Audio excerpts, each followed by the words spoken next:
Bismillahirrahmanirrahim.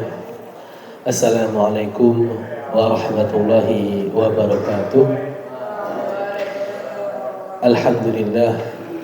Alhamdulillahirabbil alamin, wa salatullahi wa salamuhu ala khairil anbiya'i wal mursalin nabiyina Muhammadin wa ala alihi wa sahbihi ajma'in, wa ba'd.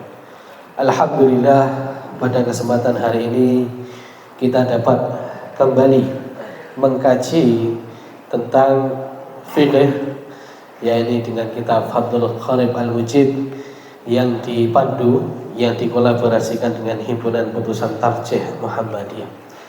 Setelah libur panjang, setelah libur Ramadan dan Syawal, kita laksanakan, alhamdulillah kita kembali kepada yang fitrah, kembali kepada hari kemenangan. Karena sesungguhnya hari kemenangan bagi seorang thalibul ilm adalah kemenangan melawan kebodohan, kemenangan melawan rasa tidak tahu, kemenangan melawan hal-hal yang dapat menyesatkan, kemenangan melawan hal-hal yang itu dapat merusak jiwa. Maka dari itu kemenangan yang hakiki bagi seorang thalibul ilm adalah kembali ke kelas, kembali ke madrasah, dan kembali untuk menuntutnya. Maka dari itu pada kesempatan ini kita akan lanjutkan pembahasan kita dalam kitab Thaharah. Sebelumnya alhamdulillah kita telah membahas maqasidut Thaharah, maqasidut Thaharah dan wasailut Thaharah dan wasailul wasail. Salah satu wasailul thaharah adalah al-ma. Apa itu ma? Air. Adalah air. Maka dari itu yang paling penting dan paling pertama dalam kitab-kitab fikih yang di paling awal dibahas adalah tentang hukum air. Karena kalau wudu pakai air. Kalau mau mandi pakai air. Nah, air itu hal yang sangat penting.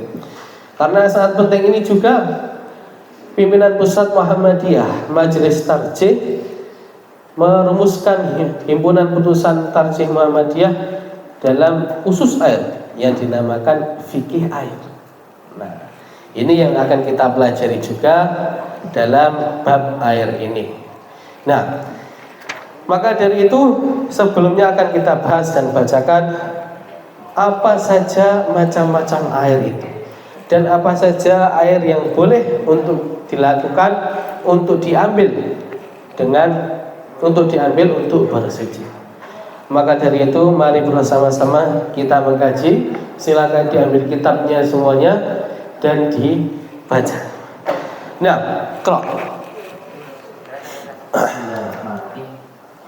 walamma kana al-ma'u alatan lit-taharah istaqrada al-musannifu li anwa'in miyah. Nah, walamma kana al-ma'u alatan lit-taharah, dan karena al-ma' itu air itu menjadi alat untuk bersuci, istaqrada al-musannifu. Musannif menerangkan li anwa'in miyah, tentang jenis-jenis air. Faqala al-miyahul lati yajuz ay yasihu at-tathiru bima biha sab'u miyahin ma'us sam'. Nah, yang musannif berkata al-miyahu, yaitu adalah air allati yajuzu, yang diperbolehkan atau sah untuk bertoharoh dengannya ada 7. Jadi macam-macam air yang sah untuk bisa toharoh dengannya itu ada 7 jenis. Apa saja 7 itu? Yang pertama adalah ma'us samai. Ay an-nazilu minha wa huwal matar. Nah, yang pertama adalah ma'us sama, yaitu adalah air hujan. Jadi ini di sini diterangkan ay an-nazilu minha, yaitu air yang turun dari langit. Wa huwa al-matar, yaitu air hujan. Jadi jika ada air hujan, jika ada air hujan turun, itu boleh untuk wudu, boleh untuk mandi. Nah, kalau di sini kita jarang menemui ya. Tapi kalau di Gunung Kidul sana banyak orang-orang itu mengambil air hujan, lalu ditempatkan di peralon, lalu peralonnya dihubungkan dengan tandon khusus untuk air hujan, karena di Gunung Kidul sana susah air. Nah, jadi orang-orang mengumpulkan air hujan untuk mandi, untuk wudu, bahkan untuk makan dan minum. Nah, ini salah satu anugerah dari Allah Subhanahu wa taala. Dalilnya adalah Allah Subhanahu wa taala, kita ambilkan dari kitab Kifayatul Akhyar, al-aslu fil ma'i sama. Dalil dari air langit yang diperbolehkan untuk taharah itu apa? Qauluhu ta'ala, Allah, a'udzu billahi minasyaitonir rajim, wa yunazzilu 'alaikum minas sama'i ma'an liyutahhirakum bihi. Nah, Allah Subhanahu wa taala yunazzilu 'alaikum, menurunkan kepada kalian semua, minas sama'i, dari langit, ma'an, air, untuk apa? Liyutahhirakum, untuk mensucikan kalian bihi, dengannya. Nah, ini jadi dengan dalil ini kita dapat memastikan bahwasanya air hujan sah untuk wudu dan sah untuk mandi besar. Selanjutnya, wa ma'ul bahri ay al-mil. Ya, dan selanjutnya adalah air laut. Air laut boleh juga untuk wudu, boleh juga untuk mandi besar. Nah, jadi kalau masih ada yang ragu, ini air laut boleh untuk wudu enggak? Boleh. Air laut boleh untuk mandi enggak? Boleh. Nah, cuma nanti agak pliket-pliket ya, tapi enggak masalah. Tetap sah untuk wudu dan mandi. Nah, dalilnya apa? Dalilnya dikatakan wa fi ma'il bahari, dan dalil dalam air sahnya air laut untuk taharah, qauluhu sallallahu ta'ala alaihi wasallam, yaitu perkataan Nabi Muhammad sallallahu alaihi wasallam, lamma su'ila an ma'il bahri, ketika ditanya tentang air laut bagaimana, Nabi Muhammad sallallahu alaihi wasallam menjawab, huwa tahuru, air laut itu tahur, yaitu suci, wa tahuru ma'uhu, yaitu suci maknya, airnya itu suci, al-hillu maitatuhu, dan bangkainya itu halal. Nah, jadi dalam di sini kita dapat mengambil kesimpulan bahwasanya air laut itu suci dan boleh untuk wudu dan boleh untuk mandi. Sahih Ibnu Hibban, sahihkan hadis oleh Ibnu Hibban, wa Ibnu Sakan, wa Tirmidzi dan Bukhari. Nah, wa ma'un nahri ay al-hulu. Nah, yang selanjutnya adalah ma'un nahr atau air sungai.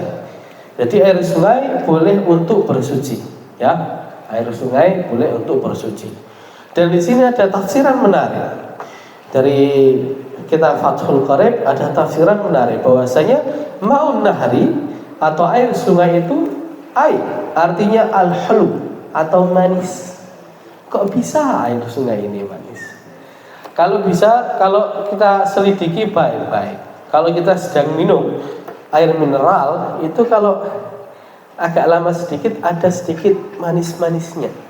Maka dari itu salah satu iklan dari air mineral, minumlah air mineral ini, ada manis-manisnya. Nah, ini iklan salah satu air mineral. Nah, ini adalah yang kita sebut air sungai. Jadi air sungai juga diperbolehkan untuk apa? Bersuci. Itu yang ketiga. Yang keempat, wa ma'ul fi'r. Nah, wal ma'ul bir, yang keempat adalah air sumur. Jelas ya, air sumur itu boleh untuk bersuci. Hadisnya adalah hadis Sahal radhiyallahu anhu. Jadi hadis yang diriwayatkan oleh Sahal. Qalu, mereka berkata, ya Rasulullah, wahai Rasulullah, innaka tatawaddau min bi'ri budha'ah. Bahasanya engkau bersuci, engkau wudu dari bi'r budha'ah, dari sumur budha'ah. Sumur Butu'ah ini adalah sumur di daerah Arab sana, namanya Sumur Butu'ah. Wa fiha ma yunjan nasu wal haid wal junub. Dalam riwayat lain bahwasanya dalam riwayat lain dikatakan fiha luhumul kilab. Dalam sumur Butu'ah tersebut ada daging anjing-anjing, wal mahayid, dan bekas ini haid, ya, bekas haid dibuang ke sana. Wa adhirun nas, dan kotoran manusia dibuang di sana. Bayangkan Rasulullah wudu dari sumur yang itu dibuang ke dalamnya itu daging anjing, dibuang di dalamnya itu bekas haid dan kotoran manusia. Wudu dari sana. Maka dari itu sahabat pada tanya dong, kok bisa Rasul wudu dari sana? Maka Rasul menjawab apa? Qalu, yani qala Rasulullah, al-ma'u tahurun la yunajjisuhu syai'. Maknya airnya di sumur tersebut tahur, suci. La yunajjisuhu syai'un, tidak dinajiskan oleh apapun. Padahal tadi dibuat untuk buang bangkai anjing, dibuat untuk membuang kotoran manusia, dibuat untuk membuang darah haid. Kok bisa? Tetap maknya itu airnya menjadi tahur, kok tetap bisa? Nah, kita akan jelaskan nanti. Nah, ini hadis Hasan Tirmidzi wa sahahu Imam Ahmad, disahihkan oleh Imam Ahmad. Nah, kerap Wa ma'us talji wal ma'ul aini wa ma'us talji. Dan selanjutnya yang boleh untuk bersuci adalah ma'ul ain, mata air, ya. Mata air boleh tentunya untuk kita bersuci. Dan juga mata air samalah dengan air sumur, karena sumur itu juga mata air kan, dan juga air sungai sama dari. Dan juga ma'us talj, yaitu air yang itu cair, air dari salju. Kalau salju itu mencair, nah itu airnya boleh untuk bersuci. Terus pertanyaannya, kalau es batu boleh untuk bersuci atau tidak? Es batunya boleh untuk bersuci atau tidak? Nah, es batunya kalau tidak mencair, digosok-gosokkan seperti ini, itu tidak boleh untuk bersuci. Kecuali jika es batunya dicairkan dulu, baru untuk bersuci, baru itu boleh. Tamam. Yang terakhir, wa ma'ul bar. nah, wa ma'ul bard. Dan ma'ul bard itu apa? Air embun, ya, air embun. Jadi kalau kita pagi hari nemu di pohon itu ada air, nah itu air embun. Itu boleh juga untuk bersuci. Dan diambil dari ini Sayyidi Syekh Muhammad bin Ali Ba'atiyah dalam kitabnya Ghayatul Munah dan juga Zadul Labib mengatakan bahwasanya dikiaskan dari hal ini, kalau ada air AC, AC itu terkadang ada netes airnya, ya. Nah itu juga boleh untuk wudhu dan boleh untuk mandi. Nah itu dikiaskan dengan air embun ini, karena air AC itu kan bisa lama kelamaan kan seolah-olah seperti mengembun. Nah maka dari itu dikiaskan dengan air embun dan diperbolehkan wudhu dan bersuci, menghilangkan najis dengan air AC. Baik, dalilnya apa? Dalilnya adalah fal aslu fihi hadis Abi Hurairah. Dalilnya dalam air embun ini adalah hadis Abu Hurairah radhiyallahu taala anhu. Nah, apa? Qala kana Rasulullah sallallahu alaihi wasallam, Rasulullah sallallahu alaihi wasallam idza kabbara, ketika bertakbir dalam salat, sakata hunayyatan, yaitu berdiam sebentar, qabla ayyaqra, sebelum membaca Al-Fatihah. Fakultu, maka aku bertanya kepada Rasulullah, ya Rasulullah, wahai Rasulullah, ma takul, engkau membaca apa? Dari takbir dan di antara takbir dan surat Al-Fatihah engkau membaca apa Rasul? Nah, kan sakata, tak enggak kedengaran ngomong apa-apa. Ini baca apa? Bertanya. Lalu Rasul menjawab, qala aku berkata, membaca apa? Allahumma ba'id baini wa baina khotoyaya kama ba'adta bainal masyriqi wal maghrib.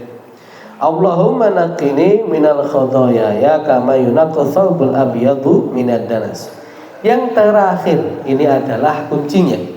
Allahumma ighsilni, ya Allah ighsilni.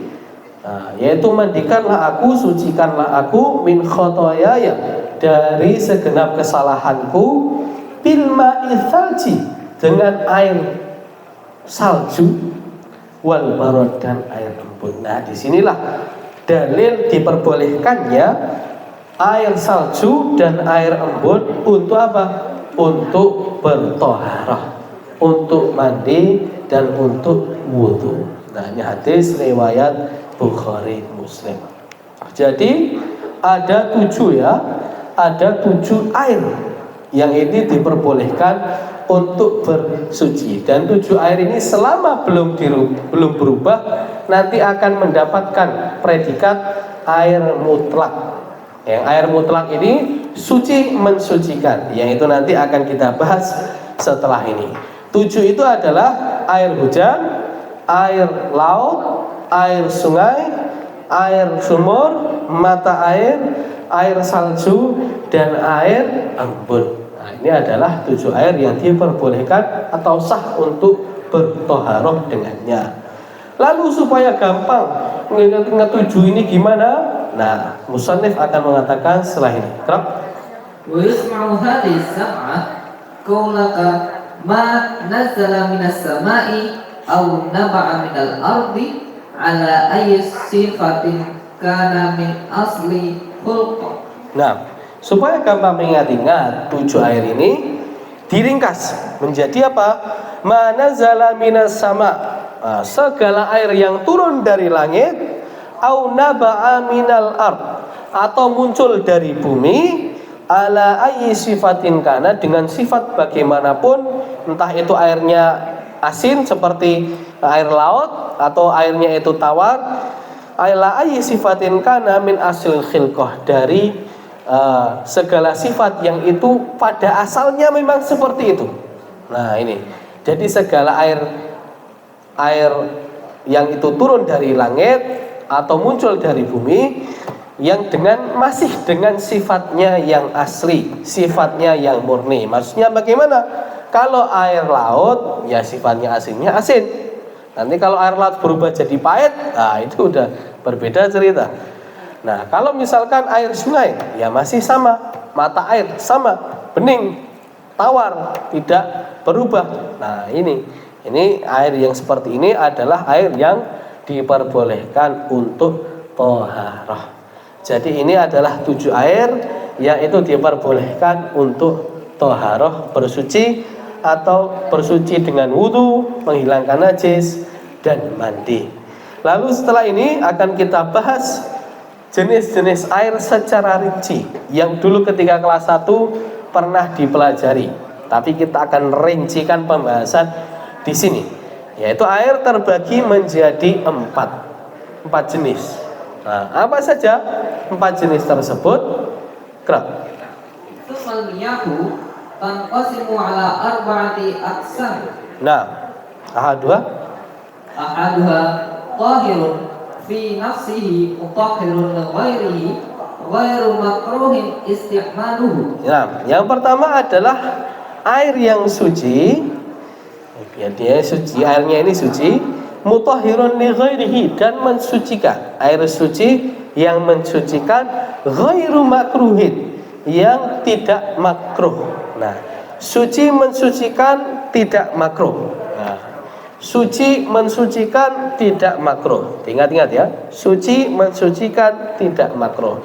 Apa yang suci mensucikan yang tidak makruh ini? Wa huwal ma'ul mutlaq. Nah, yaitu adalah air mutlak. Nah, air mutlak ini bagaimana? Air mutlak, apa yang dimaksud mutlak ini? Nah, wa huwal ma'ul mutlaq an qaidin lazimin. Nah, maksudnya air yang mutlak, air yang itu tidak memiliki ikatan, ya. Tidak memiliki ikatan yang itu tidak bisa dipisahkan dengannya. Nah, ini penting ya. Apa yang dimaksud air mutlak ini? Air mutlak adalah air yang tidak memiliki ikatan, yang tidak bisa dilepaskan atau dipisahkan dengan hakikat air tersebut. Contoh, misalkan kalau air mutlak, kalau yang air mutlak, air yang ini air sumur. Nah, ini air sumur, ini adalah, atau air biasa lah, air biasa, air hujan atau air apa? Air sembarang air. Nah, ini kalau misalkan masih suci, masih belum berubah, masih apa? Ini namanya air mutlak. Tetapi kalau air yang sudah berubah, nah ini air yang sudah berubah, seperti air teh atau air kopi, apakah kita bisa memisahkan setelah dicampur ya? Bisa memisahkan teh dan airnya? Bisa tidak? Enggak bisa. Bisa memisahkan kopi dengan airnya ketika sudah dicampur? Enggak bisa. Maka dari itu air yang sudah tercemar seperti itu menjadi air teh, menjadi air kopi, nah itu namanya bukan ma'ul mutlak lagi. Yang itu berarti memiliki ikatan. Nah, air mutlak kan tidak memiliki ikatan yang tidak bisa dipisahkan. Tetapi kalau air yang sudah tercemar, yang itu tidak bisa dipisahkan, berarti itu sudah bukan air mutlak lagi, seperti air teh atau air kopi. Nah, ini tidak bisa untuk bersuci. Tetapi ada ikatan yang itu dapat dipisahkan. Seperti apa? Contohnya air sumur. Bisa nggak misahkan air dengan sumur? Bisa. Air hujan bisa nggak misahkan air dengan hujannya? Bisa nggak? Airnya dibawa ke dalam gedung, hujannya biar di luar. Bisa nggak? Bisa. Terus air apa lagi? Air sungai. Bisa nggak diambil airnya terus kita pergi dari sungai? Bisa.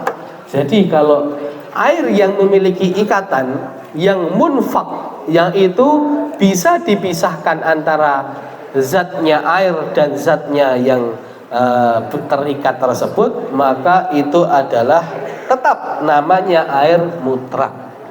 Ya, tetap namanya air mutlak. Maka dari itu di dalam kitab dikatakan wa huwal mutlaq an qaidin lazimin fala yadhurul qaidu al munfaq kama il bi'ri fi kaunihi mutlaqan.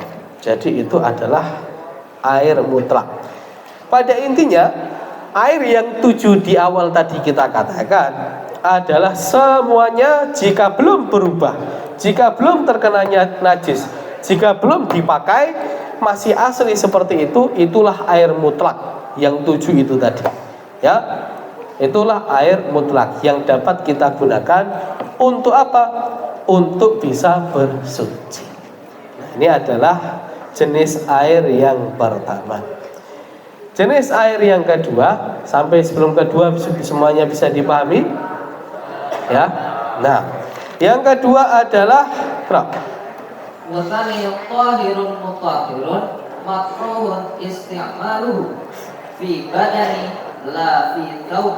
Nah, yang kedua adalah, kalau yang pertama tadi adalah air suci mensucikan tidak makruh. Yang kedua adalah air suci mensucikan tapi makruh. Nah, ini makruh untuk apa? Makruh dipakai. Nah, air suci mensucikan makruh. Air suci mensucikan tapi makruh. Nah, apa air suci mensucikan tapi makruh? Apa? Wa huwal ma'u musyammas. Nah, yaitu adalah air musyammas. Apa itu air musyammas? Ai al-musakhkhanu bi ta'thir syamsi fihi. Yaitu adalah air yang terkena paparan sinar matahari. Nah, ini air panas yang dipanaskan oleh paparan matahari. Nah, ini penting untuk kita ketahui.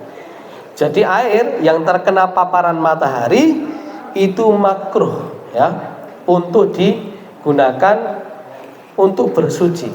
Nah, tapi makruhnya ini ada syarat-syaratnya. Nah, jadi tidak semua air yang kena syams, kena matahari ini ya makruh. Nah, syarat-syaratnya apa saja? Bro? Wa inna ma yukrahu syar'an bil qatrin harid fi ina'in muntabi'in Ila illa ina'an naqdaini li sofai sofai jauharihima wa idza fa idza baruda zalat al-karaha. Nah, jadi syarat-syaratnya yang pertama, kapan makruh ini? Satu, yang pertama adalah istimaluhu fil badan, jika dipakai untuk badan, ya. Makruh ini syaratnya yang pertama jika dipakai di badan. Nah, kalau dipakai untuk menyuci pakaian makruh enggak? Tidak makruh, ya. Istimaluhu fil badan, ya. Ini syaratnya di badan. Kedua, wa inna ma yukrahu syar'an bi qutrin har. Nah, makruhnya kapan? Ketika kena sinar matahari, yang itu matahari berada dalam negara yang memiliki iklim panas, bukan iklim tropis seperti Indonesia. Iklim panas seperti mana? Ya di Arab sana, Afrika. Karena kenapa? Karena mataharinya sangat kuat sekali mempengaruhinya. Kalau di iklim tropis, dikatakan bahwasanya mataharinya lebih lemah daripada di iklim panas sana. Itu syarat yang kedua. Syarat yang ketiga, fi ina'in muntabi. Jika air yang digunakan untuk bersuci yang kena matahari itu di dalam ina'in, di dalam wadah yang itu dicetak seperti wadah dari besi, tandon dari besi. Nah, itu bejana dari besi. Nah, itu makruh, ya. Kalau dari emas atau dari perak ini tidak makruh, ya. Emas atau perak tidak makruh. Kalau dari besi itu makruh, ya. Ini syarat yang keberapa ini? Tiga. Syarat yang keempat adalah dipakai ketika dalam keadaan panas, ya. Dipakai dalam keadaan panas, dipakai bersuci, wudhu, atau dipakai mandi dalam keadaan masih panas. Kalau sudah dingin, maka hilanglah kemakruhannya, ya. Dipakai dalam keadaan panas. Dan selanjutnya syarat yang kelima adalah ada air selain air yang kena matahari itu. Ada air lainnya. Nah, kenapa kok milih ini? Kalau ada air lainnya dan kita memilih air yang musyammas ini makruh, ya. Berbeda halnya kalau nggak ada air lainnya kecuali air musyammas ini, ya sudahlah, bismillah, tidak makruh.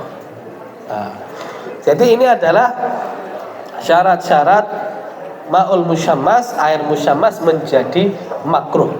Kalau misalkan ada syaratnya yang hilang, misalkan sudah dingin atau dipakai mencuci atau dipakai mencuci baju, nah itu tidak makruh. Nah, dalam ini dikatakan oleh hadis Aisyah, kalau Rasulullah SAW naha Aisyah radhiyallahu taala anha anil musyammas. Aisyah radhiyallahu anha itu melarang untuk kita bersuci dari air musyammas. Wa qala annahu yurithul baros. Karena air musyammas itu yurithul baros, menyebabkan penyakit baros. Apa penyakit baros itu? Penyakit yang ini bisa ya memutih-mutih itu. Jadi ini kulitnya jadi berubah warna jadi putih-putih. Putih-putih. Meskipun orangnya hitam, tetapi itu bisa jadi putih-putih kayak albino, ngeblok kayak gitu, ya. Nah, ini penyakit yang namanya baros. Dan air musyammas ini menyebabkan penyakit baros. Nah, ini adalah pendapatnya para jumhur. Tetapi Imam Nawawi, wakhtara Nawawi adamal karohah mutlaqan. Tapi menurut Imam Nawawi, air musyammas tidak makruh, ya. Air musyammas tidak makruh menurut Imam Nawawi, tetapi yang pendapat mu'tamad makruh. Selain itu, yang terakhir wa yukrahu aidan syadidus sukhunah. Dan dimakruhkan juga air yang itu sangat panas wal burudah dan sangat dingin. Kenapa? Karena ilahnya yamnaul isbaq.